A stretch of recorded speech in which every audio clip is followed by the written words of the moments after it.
Halo Bunda, ketemu lagi dengan saya Bidan Eka. Hari ini kita akan membahas tentang boleh nggak sih ibu yang lagi hamil menyusui bayi yang sebelumnya. Biasanya ini terjadi ketika Bunda belum sempat ber-KB setelah melahirkan, tahu-taunya sudah keburu hamil, ya positif hamil.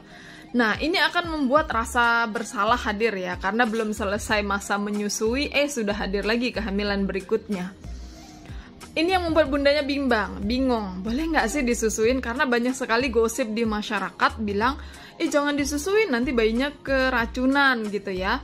Nah, ini seperti ini ceritanya. Pada saat lagi hamil, ada peningkatan hormon yang disebut hormon estrogen dan progesteron.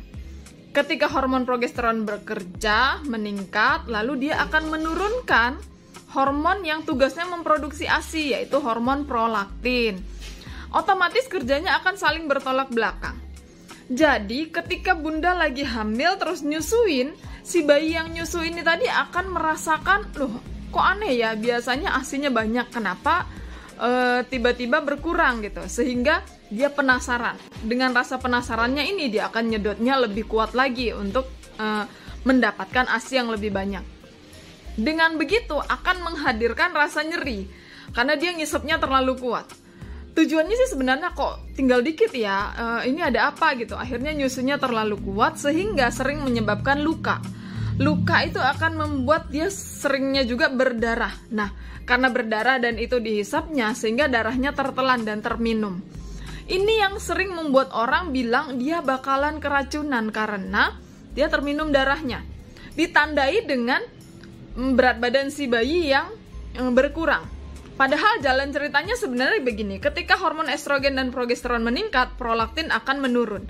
Sehingga nggak cukup kalau kita hanya bergantung makanan si bayi hanya dari ASI saja. Berarti boleh dia disusukan, tapi bukan makanan utama si ASI ini tadi. Harusnya dia jadi makanan pendamping.